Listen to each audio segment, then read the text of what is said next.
seja bem-vindo à nossa classe bíblica. Estamos iniciando neste vídeo o primeiro de uma série que trataremos de temas bíblicos, e você será o nosso convidado especial. E a cada semana, todos os sábados, a partir das 7 horas da manhã, estaremos ao vivo no Facebook e depois também publicaremos em outras plataformas. Você será avisado. O principal ponto de referência nosso será classebiblica.com.br, tá bom? Então, a partir de agora, se você quiser nos achar nas várias plataformas, estaremos nesse endereço. E semanalmente, todos os sábados, então, a partir das 7 horas da manhã, no Facebook ao vivo. Você terá a oportunidade de estudar a Bíblia conosco e participar de uma escola que é uma escola mundial. Essa escola tem hoje mais de 20 milhões de alunos aí pelo mundo afora, e aqui criamos uma nova unidade na nossa cidade. Então você pode, todos os sábados, estar conosco. Nesse trimestre estamos estudando os livros de Esdras e Neemias. São dois livros que quase ninguém estuda, mas aqui a gente vai aprender um pouco mais sobre eles, apesar que nós estamos já no final deste trimestre e faremos apenas um resumo para você, tá bom? Então faremos um resumo em 3 semanas. E depois, a partir de janeiro, iniciaremos o livro de Daniel. Então você poderá acompanhar desde o início o estudo do livro de Daniel a partir do primeiro sábado de janeiro, tá bom? Bom, dito essas palavras, quero apresentar aqui para vocês os participantes do nosso grupo. Formamos aqui uma equipe de 7 pessoas e nesta semana estarei eu, Jaziel, eu, Renan e Tiago. Estamos muito felizes por estarmos aqui, por essa oportunidade.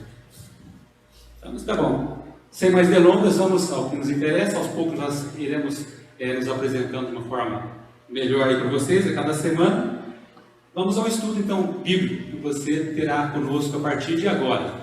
Como eu disse, o livro de Esdras e Neemias é um livro pouco estudado, mas ele traz muitas lições e aprendizados que serão importantes para você. Com certeza você vai gostar muito.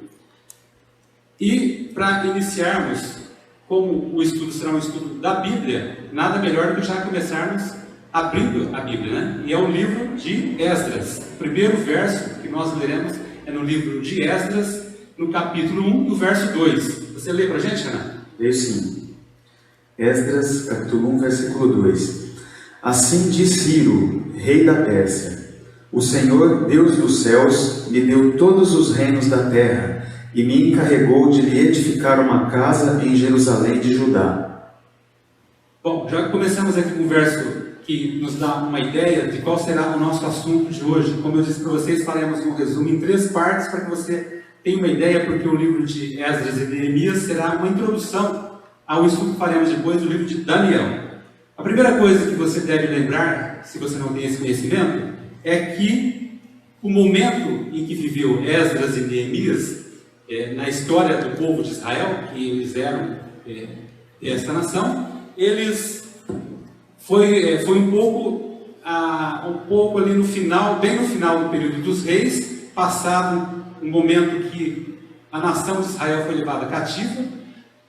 Os babilônicos, através da liderança de Nabucodonosor, havia levado os cativos, toda a nação, para a Babilônia. Ficaram ali 70 anos. E o momento que surge agora, Esdras e Neemias, nessa situação, tá? Eles estavam cativos e estão, no momento ali, querendo voltar para a Babilônia.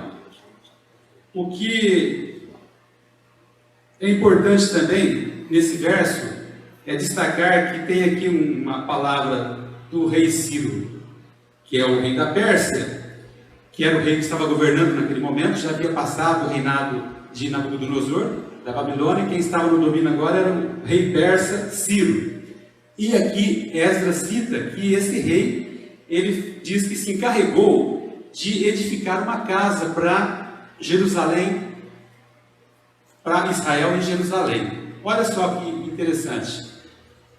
Ciro, ele se torna um personagem importante nesse momento. Ele é o rei da Pérsia, que vai liberar a volta dos israelitas para a sua terra natal.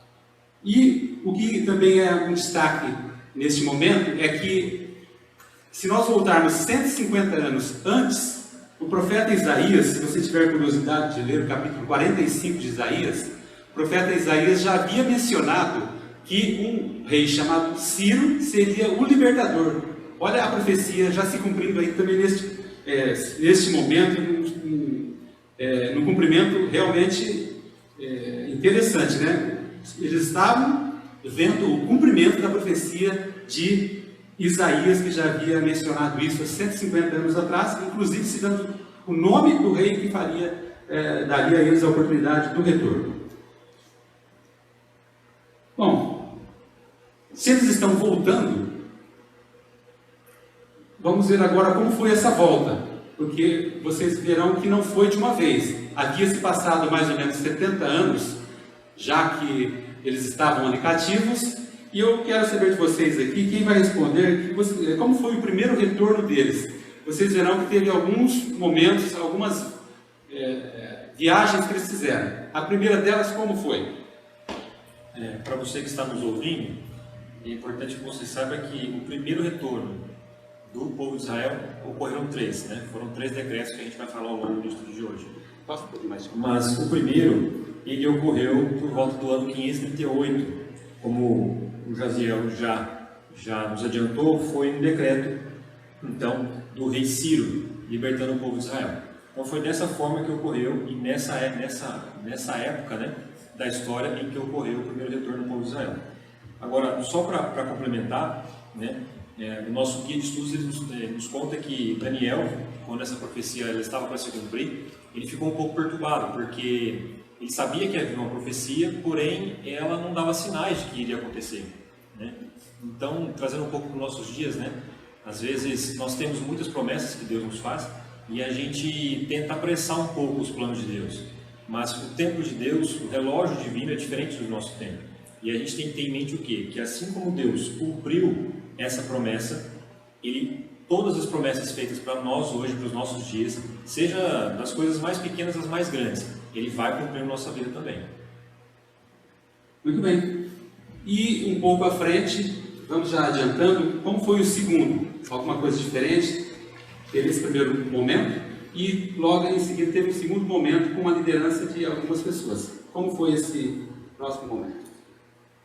Esse segundo momento foi interessante porque ele envolveu algumas outras coisas, né? O primeiro momento que o povo voltou, né, para sua terra, eles voltaram com o intuito de reestruturar o templo, né? Na verdade, reconstruir o templo. E no segundo momento, sob a liderança de Esdras, aqui no caso, eles foram novamente com esse objetivo de reconstrução, de continuar a reconstrução do templo, mas tem um detalhe muito especial nesse segundo momento, nesse segundo retorno, é que Esdras, ele era um escriba. Então ele, além de motivar o povo para retornar à sua terra, para retornar a Jerusalém, com esse objetivo de reestruturar o templo e reestruturar a nação de Jerusalém, por ele ser um escriba, ele conhecia muito, né, a respeito da lei de Deus, a respeito de todos os ensinamentos dele. E ele foi importante também em relação ao estudo da palavra de Deus e fortalecer o coração e a fé daquele povo.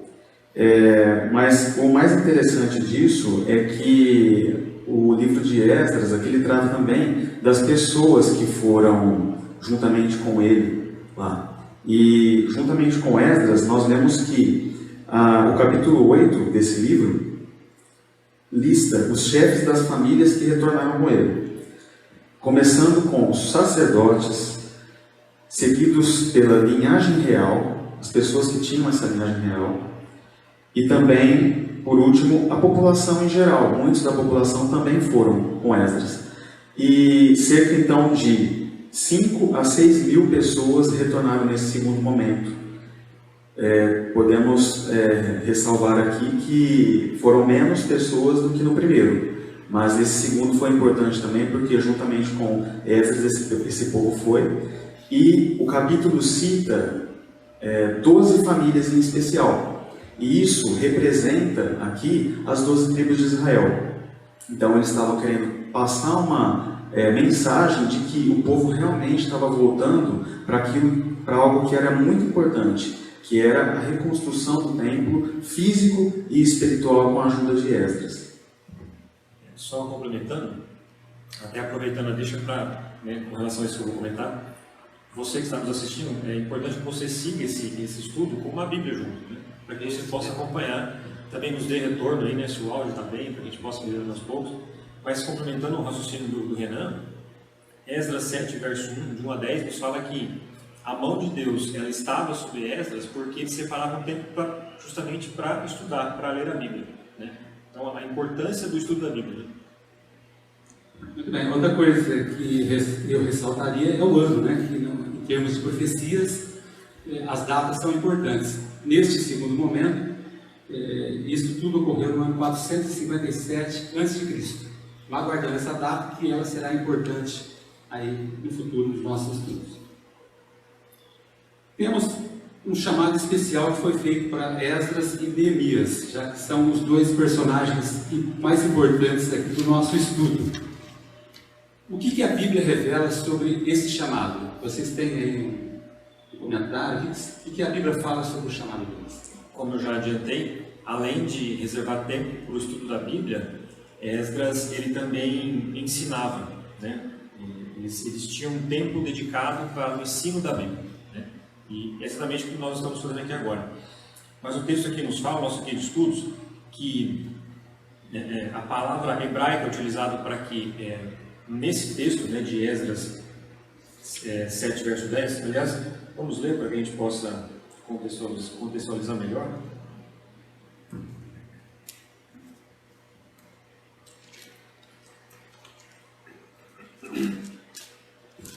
Então, Esdras 7, verso 10 diz assim: Pois Esdras tinha decidido dedicar-se a estudar a lei do Senhor e a praticá-la, e a ensinar os seus decretos e mandamentos aos israelitas. A tradução literal para esse dedicado tempo, esse preparado, ela nos remete a uma tradução direta para a nossa língua, no sentido de que Esdras ele decidiu em seu coração separar tempo para buscar a Deus. Aí eu pergunto para você que está nos ouvindo: alguém decide algo com o coração? Pode ser que você diga que sim. Mas se a gente parar para pensar na anatomia humana, todas as decisões são tomadas aqui, na nossa cabeça, no cérebro. O coração apenas executa, o restante do corpo, dos órgãos, apenas executa todas as ordens que o nosso cérebro manda. Então, para que o texto nos remeta a essa tradução, quer dizer que a decisão de Esdras foi muito forte. Decidiu em seu coração, ou seja, não bastou só um raciocínio, um exercício lógico para que ele pudesse tomar aquela decisão, mas com o seu coração, com as suas emoções, ele resolveu buscar a Deus. Acho que esse é um ponto fundamental da história, fez a diferença, o ponto de virada da história de Esdras. E por que Neemias foi escolhido, Renan? Você tem alguma coisa sobre essa escolha especificamente de Neemias? Bom, Neemias era uma pessoa muito especial do povo. E quando a gente estuda sobre Neemias, a gente vê que ele era realmente uma pessoa diferenciada. Ele tinha todas as características de um verdadeiro líder. E quando Neemias é escolhido, a gente vê a partir do capítulo 1 do livro de Neemias, dos versículos de 1 a 11, se nós lermos esse trecho, nós vamos perceber por que ele foi escolhido. Porque ele era realmente uma pessoa que, além de ter todas essas características de liderança, ele se preocupava muito com o povo, ele se preocupava com a profecia bíblica de que o povo seria, eles retornariam realmente à sua terra depois de anos e anos de escravidão. E muito preocupado com a profecia, Neemias ele sente no seu coração um desejo muito grande. Ele tinha uma paixão, uma verdadeira paixão pela causa de levar o povo, essas pessoas, de volta para a sua terra e estabelecer novamente a nação dos judeus, dos hebreus. Por quê? Porque era a nação escolhida por Deus, e essa nação ela estava sob o jugo ali dos medo-persas, como estavam antes sob o jugo da Babilônia, quando Daniel ele recebe aquela primeira visão da profecia das 70 semanas. Nesse momento, é um momento crucial, porque ele percebe que está chegando a hora do povo realmente voltar. e reconstruir a nação. Então, ele tinha todos esses traços de um líder e, principalmente, além de tudo isso, ele andava com Deus, ele era fiel aos seus princípios, ele orava, jejuava. Então, nós vemos nesse relato Neemias orando e jejuando, muito preocupado, porque ele fica sabendo que depois daquele segundo retorno do povo, juntamente com Esdras, o pessoal estava um pouco desanimado já.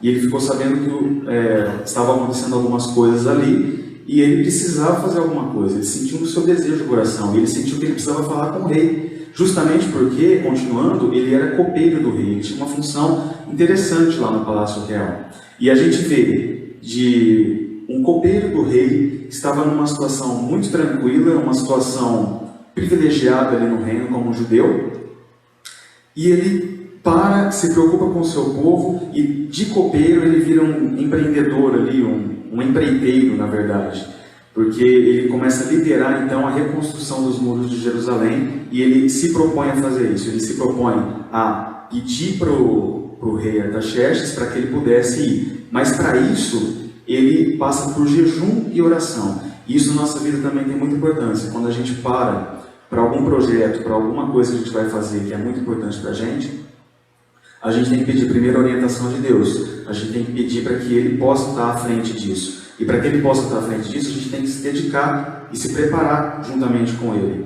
para que Ele possa dirigir, e como dirigiu os caminhos de Neemias, para que ele falasse com o rei Artaxerxes.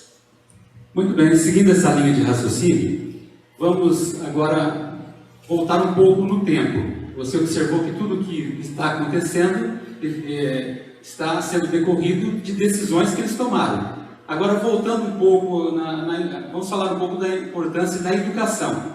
E para você, pode talvez aí pensar um pouco em si mesmo, se isso faz sentido para a sua vida, tá bom? Será que nos educarmos, lemos a Bíblia diariamente, isso é importante ou não? O que você acha, Thiago? Olha, o texto aqui nos diz, né, Esdras capítulo 7, versos 6 e 10, nos diz que, como o Renan disse, né, ele era um escriba que conhecia muito a lei de Moisés, dada por Deus, né, e que o rei concedeu tudo para ele, porque ele havia colocado isso nas mãos de Deus. Né? E também no verso 7 diz que alguns dos israelitas, inclusive os sacerdotes, levitas, os cantores, os porteiros, também foram para Jerusalém no 7º ano do reinado. Mas a importância da educação, para você que está nos ouvindo, talvez seja algo até batido de se falar, né? Porque você sabe que você, os seus filhos precisam ser educados, né? Porém, a educação que a gente está falando aqui é algo superior, né? É algo que vem do céu. É uma educação que vai não só ensinar você ou seu filho a ser aprovado no vestibular, né? Não é essa educação que a gente está falando, que também é importante, mas a gente está falando de uma educação que vai dar sabedoria para o seu filho, porque de nada adianta ele ter uma infinidade de recursos ou você deixar muito dinheiro para ele se ele não sabe administrar, se ele não sabe gerir isso. E essa sabedoria que nós estamos estudando nessa manhã, ela vem do céu. Então o texto nos fala que havia um tempo separado para a devoção e para a educação, né? Era preparado um ministério, né, superior para Israel. Agora, se a gente acompanhar um pouco mais o nosso guia de estudos, ele nos diz que, aliás, antes disso, né, eu gostaria de destacar uma frase de Pitágoras que diz o seguinte: eduquemos as crianças e não será preciso castigar os homens. Então, eduquemos as crianças e não será preciso castigar os homens. Algo para a gente refletir sobre essa questão da educação divina, da educação superior. E aqui o nosso guia de estudos nos diz que, embora Esdras tivesse aprendido sobre os costumes dos pagãos, ele decidiu, ou seja, ele buscou não se contaminar com isso. Daí surge uma pergunta, né? Como eu faço para desaprender tudo aquilo que me afasta do céu e aprender aquilo que me aproxima do céu? Porque nós bem sabemos que a mente humana, apesar da capacidade, né, grandiosa que existe, há uma limitação, né? É um HD, né? E esse HD, para eu colocar coisas novas, eu preciso retirar coisas velhas. E aí a pergunta que fica para a gente, né, nesse momento é essa, né? Como desaprender isso? Acho que uma das opções seria passar pela mudança de hábito, né? Talvez se nós mudássemos pequenas coisas no nosso cotidiano, no nosso dia a dia, coisas que nos levam a fazer aquilo que desagrada a Deus, esse é um ponto que deve ser considerado por você. Bom, vimos aqui a importância de tomar uma decisão na mente. Primeiro eles decidiram. Vimos que a educação foi importante. Agora vamos falar um pouco de atitude. Qual foi a atitude que eles tomaram que aí sim fez a diferença? A atitude, quando a gente fala sobre esse estudo, a gente já lembra de Neemias, porque Neemias era um homem de atitude. Eu já adiantei um pouco sobre isso na outra resposta que eu dei, só que a gente pode complementar aqui que a atitude dele, a atitude inicial dele foi se voltar a Deus. Ele teve um pensamento ali preocupante a respeito do que estava acontecendo, porque, como eu havia dito, dos dois outros retornos de parte do povo para a construção do templo inicialmente e depois para a reconstrução dos muros da cidade, da reconstrução da nação, de início eles estavam sendo vitoriosos ali, eles estavam conseguindo, já tinham conseguido reconstruir o templo, só que em um determinado momento eles se viram um pouco afligidos pelos inimigos ali, porque na verdade o que era Jerusalém naquele momento era uma cidade pequena, uma cidade que havia sido devastada pelos babilônios, e naquele momento eles estavam tentando reconstruir essa cidade, só que na vizinhança existiam várias nações que estavam contra aquilo, justamente porque aquelas nações, elas sabiam das histórias do povo de Deus, elas sabiam que aquele povo era muito forte, aquele povo realmente era escolhido para um propósito maior, apesar de eles terem se corrompido anteriormente e levado a toda essa triste situação que eles estavam vivendo de escravidão, eles eram o povo de Deus, Deus não os tinha abandonado. Então, essa terceira ida para Jerusalém foi uma atitude que começou com Neemias perante o rei, e essa atitude de Neemias fez com que outras pessoas também fossem levadas a se empolgar com isso e a retornar também a Jerusalém nessa terceira viagem. A atitude dele também, como eu já havia dito, foi a de entrega. Ele sentou, se humilhou perante Deus, pediu perdão pelos seus pecados, jejuou. São atitudes que nós também devemos fazer na nossa vida. Nós também devemos estar sempre ligados a Deus nesses momentos, porque quando Deus tem um propósito para nós veremos adiante, nós temos que responder afirmativamente. E para respondermos afirmativamente, não importa se estamos preparados ou não, mas, acima de tudo, nós devemos orar e pedir orientação dele, para que ele possa nos mostrar realmente o que nós devemos fazer, assim como Neemias fez. Queria só abrir uma aspas, quando o Renan diz Israel, o povo de Deus, temos que entender aqui uma nação que vem lá de Abraão, recebeu um chamado de Deus, e a partir daí, então, é comum na Bíblia, essa nomenclatura, povo de Deus, porque Deus chamou essa nação para uma missão especial, tá bom? Bom, o Renan até já mencionou aqui que eles receberam más notícias. Neemias ficou surpreso porque o primeiro grupo que havia voltado estava com problemas. A princípio estava tudo bem, mas diante de tantas dificuldades eles acabaram desanimando, abandonaram o trabalho. Neemias recebe então a notícia que os samaritanos estavam invadindo, estavam tomando conta, e as obras dos muros do templo haviam parado. Os samaritanos aqui a principal nação opositora deles. Eu devo dizer para vocês que é uma nação que ela é o fruto do próprio povo de Israel, tá bom? Isso vai ser importante saber lá para frente. Então, os samaritanos eram uma divisão que ocorreu do povo de Israel, eram 12 tribos, as 10 tribos do norte foram invadidas tempo atrás, e os samaritanos é porque eles viviam em Samaria, que era a capital ali do Reino do Norte, tá bom? Então, mas eles se tornaram um povo opositor, embora a princípio eram o próprio povo de Israel, tá bom? Mas nesse momento eles estavam em oposição. E ele recebe essa notícia então de que eles estavam num momento difícil ali da reconstrução. E o que mais me chamou a atenção aqui no nosso guia de estudo é que diz que ele não reclamou da falta de fé do povo e não considerou covarde. Olha que ensinamento para nós, né? Que visão de liderança. Ele chegou, não acusou diante do atraso, das dificuldades que estavam tendo, não culpou ninguém por isso, mas a atitude dele foi de orar e jejuar, como mencionou aqui o Renan. E depois disso, Tiago, o que aconteceu depois dessas orações, jejuns? O contexto é exatamente esse, né, que foi dado pelo Jaziel. Havia uma série de coisas acontecendo, coisas ruins, né? A cidade, ela para de ser construída, né? Os muros param de ser erguidos, porque alguns fofoqueiros, digamos assim, mandam carta, né, para o rei Artaxerxes, sou ruim para falar essa palavra, e aí eles falam assim, olha, se eles pararem, aliás, se eles continuarem construindo o muro, eles vão parar de pagar imposto.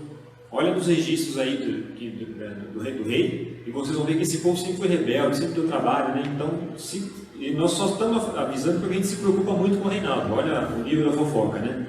Bem articulado. E aí o rei manda parar de construir o muro, o templo não estava funcionando, né? Imagine, só para trazer para você, né, para a sua realidade. Imagine você construindo a sua casa e aí de repente acaba o dinheiro. Você não tem mais como construir. Você vai lá na sua casa todo dia, visitar ela e ver aquela obra inacabada. É exatamente essa sensação, só que amplificada algumas vezes mais, porque a gente está falando aqui de um tempo, né, de algo sagrado, de um retorno da escravidão do povo de Israel. É essa sensação que Neemias sentiu naquele momento, né?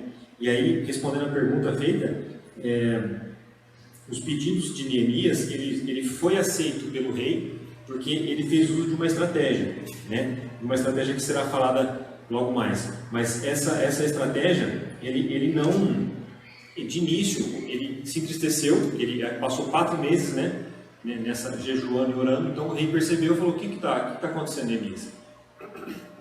Desculpa. E aí então, o rei atende os pedidos de Neemias, o texto nos fala isso, Neemias 2, verso 1 a 8, depois se você quiser conferir, por favor.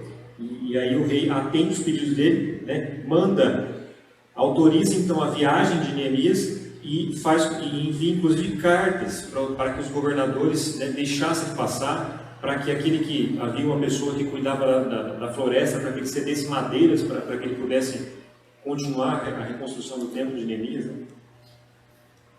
Eu gostaria de complementar aqui um detalhe que eu achei muito interessante nessa lição também, a respeito dessa notícia que Neemias teve, e a gente lembra que Esdras e uma parte do povo já estava lá, e eles conseguiram ali erguer a parte física do templo, estavam tendo dificuldades com a cidade, com os muros.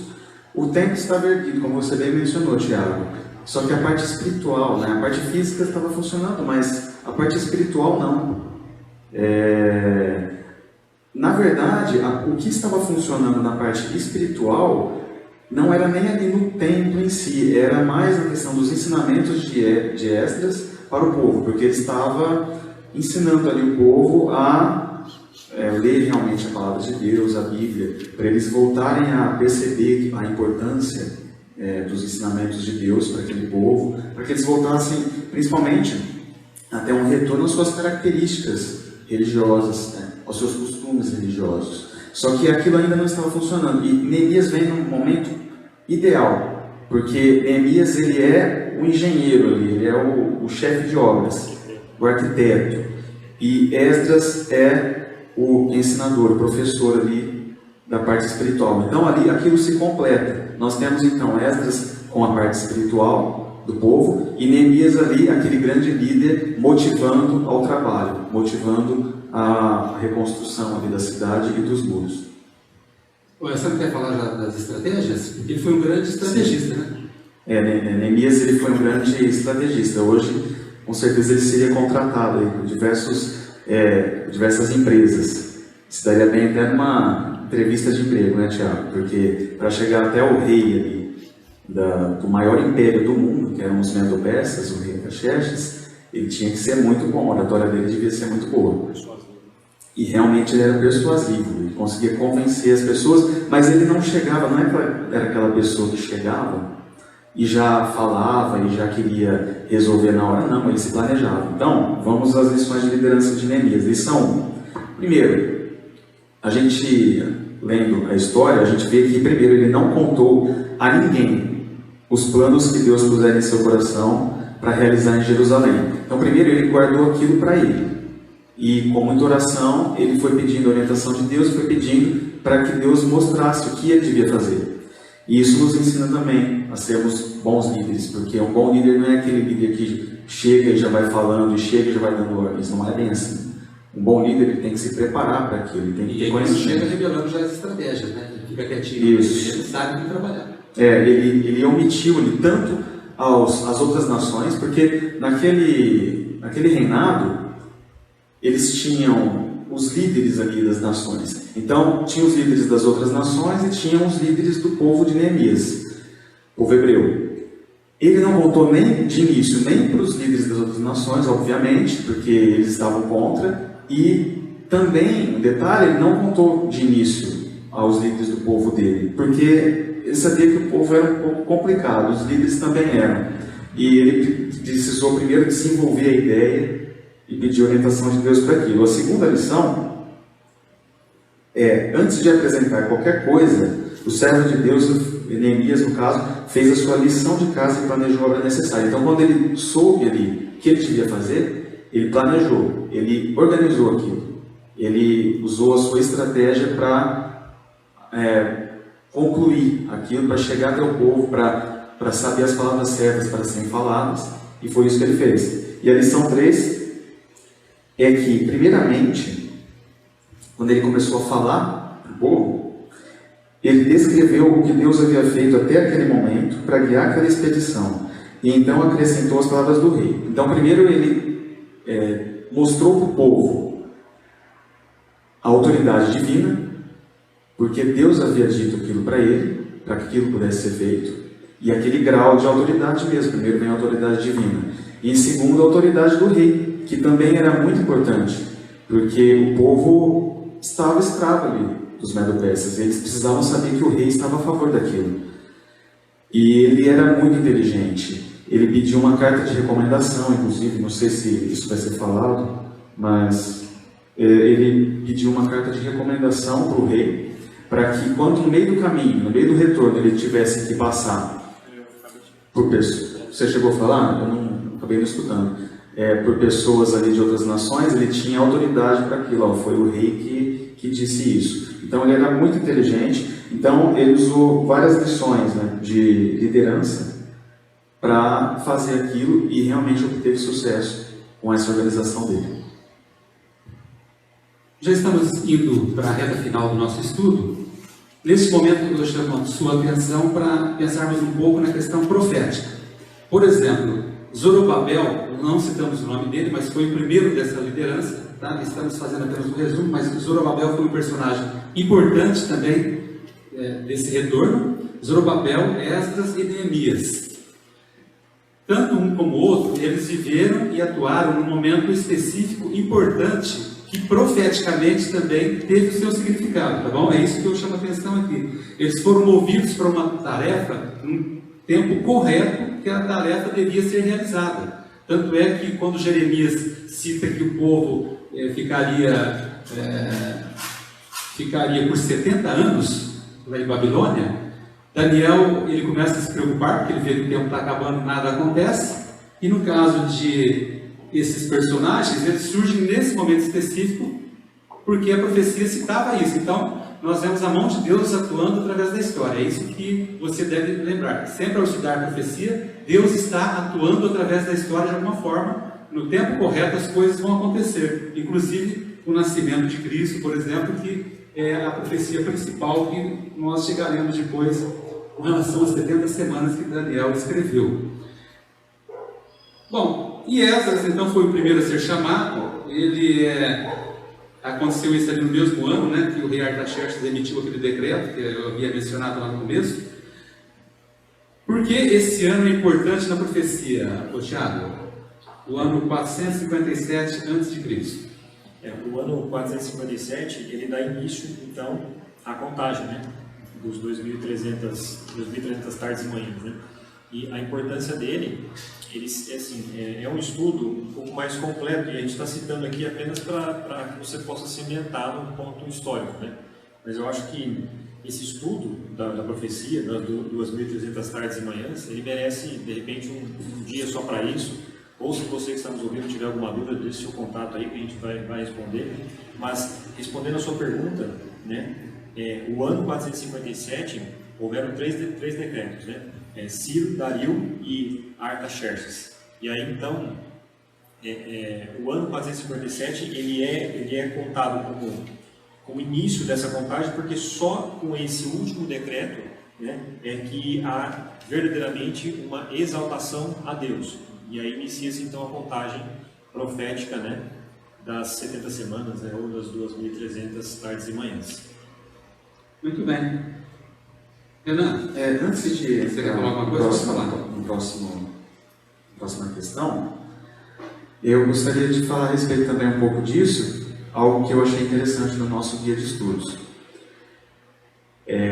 Realmente, se a gente for falar sobre essa profecia das 70 semanas, ou das 2.300 tardes e manhãs, nós teremos ali que investir em algumas horas para isso.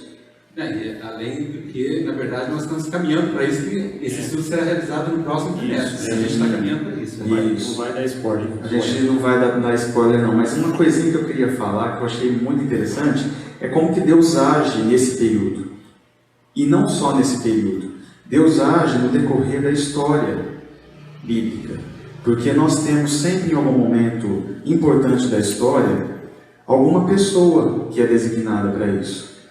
Nós podemos citar o exemplo de Noé, o chamado para servir a Deus antes do dilúvio. Nós temos Abraão, chamado para ser pai do povo de Deus. Moisés, Josué, Samuel e tantos outros, né? Oséias e Amós, Ezequiel e Daniel, Azeu e Zacarias. E aí nós chegamos aqui a Esdras e Neemias, nesse período da história do povo hebreu. E quando a gente estuda melhor, eu não vou dar spoiler, a gente vai ver que alguns outros personagens, como João Batista, o próprio Cristo, Estevão, quando ele foi apedrejado, nós temos o cumprimento dessa profecia das 70 semanas. E é muito legal a gente ver isso, porque a gente vê Deus agindo na profecia, e Deus não se esquece do seu povo. Essa é a melhor mensagem que podemos dar. Deus não se esquece. Nós temos também no período atual uma profecia importante a respeito de como nós devemos viver. Então, nós temos que dar crédito à palavra de Deus e a tudo que Ele nos diz através da profecia, porque se nós estudarmos a fundo, nós vamos ver como que Deus age, e Ele é real, e Ele realmente está preocupado com o ser humano. Eu queria terminar minha participação nesse nosso primeiro encontro citando para vocês a nação de Israel como uma nação que teve uma oportunidade muito grande, porque eles viveram todo aquele chamado de Deus para uma missão, e eles puderam ver as profecias se cumprindo, embora, infelizmente, eles acabaram não fazendo parte de uma forma positiva no resultado da profecia. Uma coisa importante também é que Cristo, quando ele viveu entre nós, ele cita o profeta Daniel. Isso é importante mencionar, porque muitos acreditam que o livro de Daniel não é um livro inspirado, de que Daniel realmente não existiu. Não. Jesus, ele dá essa autentificação de que Daniel foi o profeta. Ele diz, assim como falou o profeta Daniel, lá no sermão que ele faz no Mateus 24, assim como o profeta Daniel disse, né, quem lê e entenda, então ele autentica Daniel realmente como um profeta, tá bom? Isso é importante.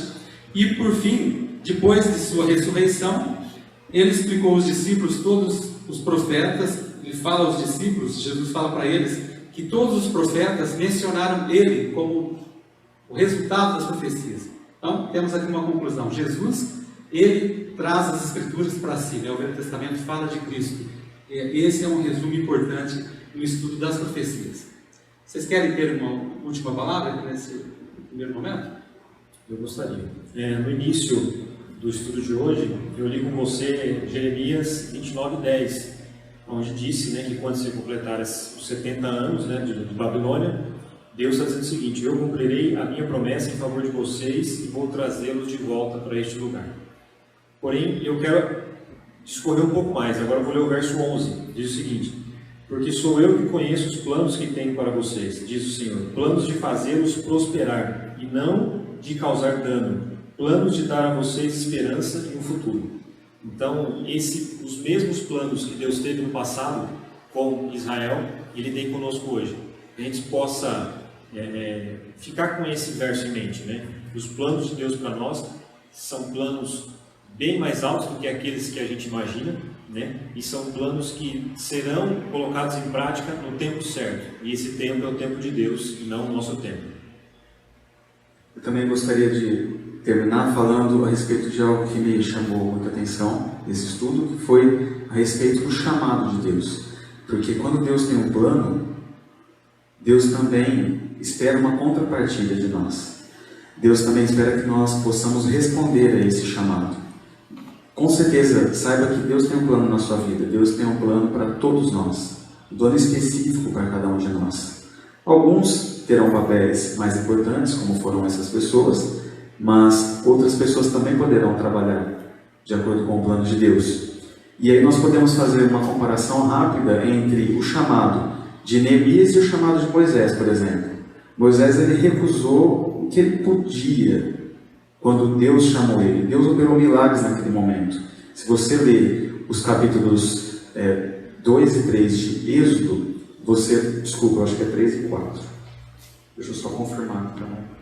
Êxodo 3 e 4, você vai ver a história do chamado de Moisés. Moisés, ele havia assassinado um egípcio e ele fugiu de lá, ficou 40 anos no deserto. Esses 40 anos ele ficou lá sem conversar com ninguém, estava com problemas na sua fala e tudo mais, era gago, e ele não se sentiu preparado para quando Deus, naquele momento da história, no começo ali, chamou ele para libertar o povo que também estava cativo, mas pelos egípcios. Ele usou todos os argumentos que ele podia para negar. Só que Deus tinha um chamado para Moisés. Deus sabia que ele era a pessoa certa. E apesar de todas essas contradições de Moisés, Deus não deixou com que ele desistisse. E ele foi o grande líder que foi. E, por outro lado, nós temos Neemias. Uma outra atitude. Uma atitude muito melhor que a de Moisés. Só que Deus soube usar os dois. Neemias aceitou o chamado logo de cara. Moisés resistiu o que ele podia. Mas Deus, através de milagres, Ele conseguiu fazer com que os dois se convencessem. Os dois exerceram um papel muito importante, cada um na sua época. Nós também podemos exercer esse papel. Basta aceitarmos o chamado de Deus. Pedimos, orarmos para Deus para que Ele nos mostre o que Ele espera de nós, o que Ele quer para a nossa vida. E isso vem da nossa atitude, a atitude de buscarmos a Deus em oração e sempre buscando amar a Deus e ao nosso próximo. Muito bem, espero que você tenha gostado desse nosso estudo, tenha aprendido alguma coisa pelo menos, né? Esse é o nosso objetivo, né? De repente alguma coisa não ficou assim tão boa, né? Parte técnica, a gente vai procurar melhorar cada semana. Esse é o nosso primeiro encontro, é o primeiro aí, se Deus quiser, de muitos, né? Nós vamos intercalar um pouco aqui as pessoas, como disse, nós estamos em 7 pessoas, mas que sirva para você de alguma forma, ter algum aprendizado, e convido você para estar conosco na próxima semana, ao vivo no Facebook e também nas outras plataformas. Vou repetir, todo o centro da nossa operação, se você quiser realmente encontrar, com certeza, a partir do site classebiblica.com.br, tá? O nosso guia de estudo eu vou mostrar para você. Esse aqui, vamos chegar mais perto aqui. Esse trimestre, e estamos fazendo um resumo aqui desse, vamos ver se dá para aparecer aí a imagem. A gente posta depois. Lições da Escola Sabatina, essa escola aqui é mundial, tá? Então, até a próxima semana, né, gente? Talvez um pouco para frente para vocês, no caso. Então, até lá. Até a próxima, obrigado pela tua paciência. Muito obrigado, Deus abençoe a todos.